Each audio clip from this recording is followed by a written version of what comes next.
Welcome back to Hardball. Today, the United States struck an ISIS target in Afghanistan with the largest non-nuclear bomb that the military has ever used on the battlefield.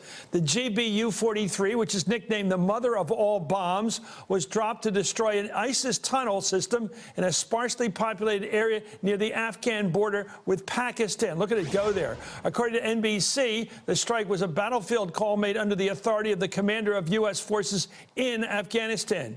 When President Trump was asked today if he authorized this strike, he referred to the U.S. military at one point as being my military. Did you authorize it, sir? Everybody knows exactly what happened. And what I do is I authorize my military. He also had this to say about the fight against ISIS under his administration. We have given them total authorization, and that's what they're doing. And frankly, that's why they've been so successful lately. If you look at what's happened over the last 8 weeks and compare really to what's happened over the last 8 years, you'll see there's a tremendous difference.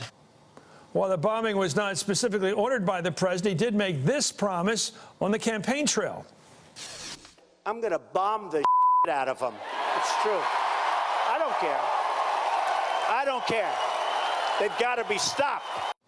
I don't care. Great line. I'm joined right now by Panetta, the former CIA director and former Secretary of Defense under President Obama. Mr. Secretary, thank you for joining us tonight. It couldn't be more timely.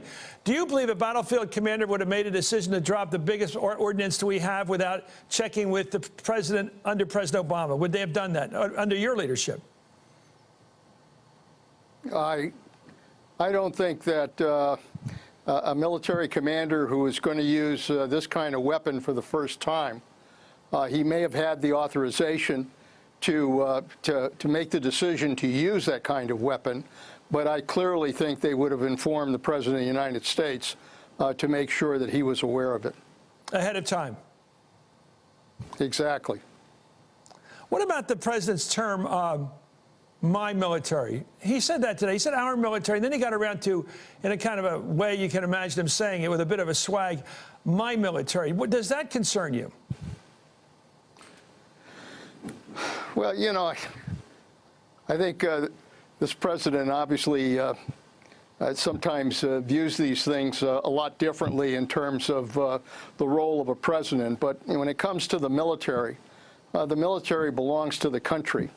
Our defense system belongs to the country. And it's not the president's military. It's the military of the United States of America. And he has responsibility, obviously, as commander-in-chief, to be able to make decisions with regards to our military. But I think if you ask the men and women in uniform who they are responsible to, I think their answer would be, we're responsible to the United States of America.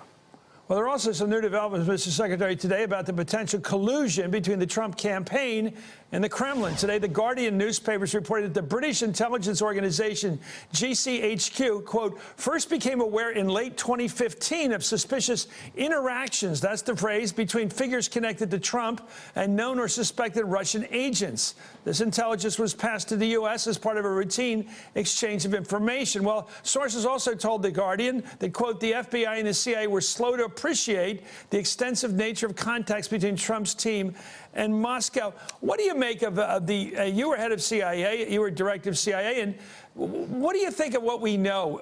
Can you have a conversation if you're a Carter Page or you're a Manafort, a Paul Manafort, or someone connected to an American presidential candidate? Can you have a conversation on the phone or in person with a Russian intel person without our intel people knowing about it? Well, you know, I can only tell you from my own experience as director of the CIA that clearly our intelligence was focused primarily on our adversaries, whether it's Russia, whether it was Iran, whether it's China, whether it's ISIS, whether it's North Korea. Those were the primary targets in terms of our surveillance. And I will tell you that our allies, other intelligence allies, were focused on those same targets. So I'm not surprised that they would pick up that kind of, through surveillance, would pick up those kinds of conversations, particularly if they're focused on the Russians, and then obviously find out who those Russians are talking to. So clearly, it doesn't surprise me that they would find that same information. I think the question of how we reacted to that is one that ultimately I believe the FBI will have to find out. Does it surprise you that there's so much traffic that we're picking up between the Trump people, whether it's Carter Page, Manafort, all those people that keep going back and forth to Russia? Is that because Russia has a lot of money and can hire U.S. political consultants sort of so freely? It just amazed me, so much activity between this small group of people around Trump and the leadership of the Russian intel operation.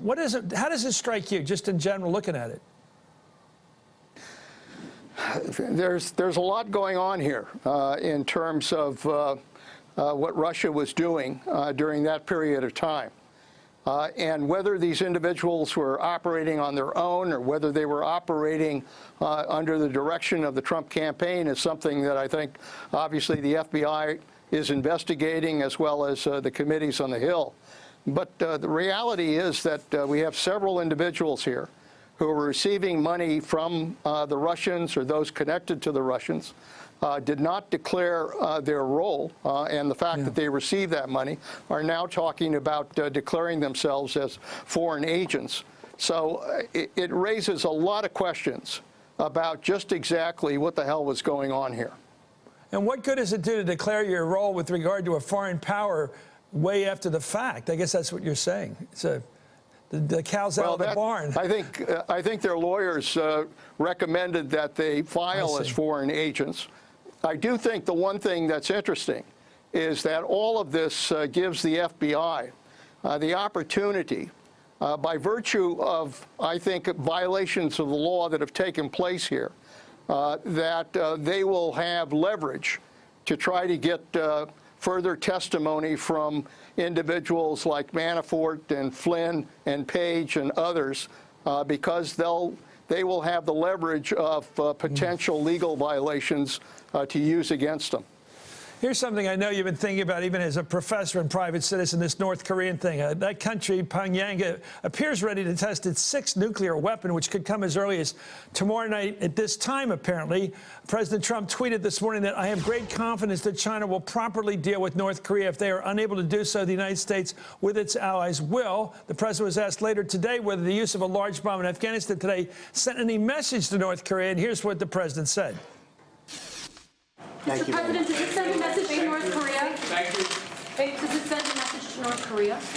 I don't know if this sends a message. It doesn't make any difference if it does or not. North Korea is a problem. The problem will be taken care of. I will say this. I think China has really been working very hard. I have really gotten to like and respect, as you know, President Xi. He's a very special man, so we'll see how it goes. I think he's going to try very hard. Mr. Secretary, this is the most confounding thing on our horizon. How do you stop what seems to be a young, murderous, well, idiot maybe, and from using a nuclear weapon in our lifetime? Well, I think the president, to his credit, is doing the right thing in trying to put pressure on President Xi, to put pressure on North Korea. Look, Chris, there are no good options here. Presidents in the past would have pulled the trigger a long time ago if there were easy options. The fact is, we're dealing with a nuclear-powered nation. If we were to try to attack them, they would virtually wipe out Seoul and 20 million people who live in Seoul. And if it became a nuclear war, which is likely, millions of lives would be lost. And that's the reason we haven't pulled the trigger. The fact is, we've used both containment and deterrence as a principal policy here. I think, frankly, in the end, that's what we're left with, whether we like it or not. And frankly, it was containment and deterrence that ultimately resulted in the Soviet Union self-destructing. I hope that that will happen here. Well, we had a rational leader, a set of leaders of the Russian leadership in the Soviet era. We had people like Khrushchev who actually had consciences at some point. How do we deal with somebody who doesn't apparently have one? Well, he comes from a long line of very unpredictable and unstable leaders. But his father and his grandfather, just as I assume this leader understands, that if they engage in any kind of preemptory attack here in that region, that it is committing suicide for their regime. I think they understand that, and it's for that reason that we're engaged in this period of provocation. I think the biggest concern I have is that in engaging in these provocations, that somebody may miscalculate, whether it's South Korea, whether it's somebody else, whether it's us, somebody may miscalculate, and we could be in a war. That's probably the greatest danger we face right now. I hate that you with all these questions, but one last one, Mr. Secretary. President Trump's director of the CIA, Mike Pompeo, today called out WikiLeaks, an organization that Trump frequently praised on the campaign trail, for helping him in the election. Let's watch this bizarre statement. It's time to call out WikiLeaks for what it really is: a non-state hostile intelligence service, often abetted by state actors like Russia. Well, there he has an acknowledgement. I think it's a pretty direct acknowledgement that Russia and WikiLeaks were working together to help Trump win. What do you make of that?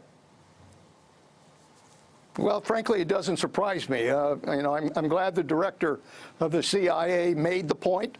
The fact is that Russia, I'm sure without question, was involved with Assange and WikiLeaks, because WikiLeaks had a ton of classified information from the United States. And it's for that reason that they were, I'm sure, collaborating with him in the effort that went on in terms of the hacking that went on during the last election. So there's no question that there's a lot of collusion here between the Russians and between WikiLeaks. Do you think they had him trapped with the information they had? I think that that WikiLeaks, by virtue of the classified information they had, and the fact that the Russians knew what kind of classified information was there, that Russia used that information as part of the hacking attack on the United States to influence our election. I would not be surprised if the FBI and the investigations that are going on confirmed that kind of collusion. Thank you so much, former Secretary of Defense and former CIA Director and former U.S. Congressman for many years, Leon Panetta. Thank you, sir, for coming on the program. Hey there, I'm Chris Hayes from MSNBC. Thanks for watching MSNBC on YouTube. If you want to keep up to date with the videos we're putting out, you can click subscribe just below me, or click over on this list to see lots of other great videos.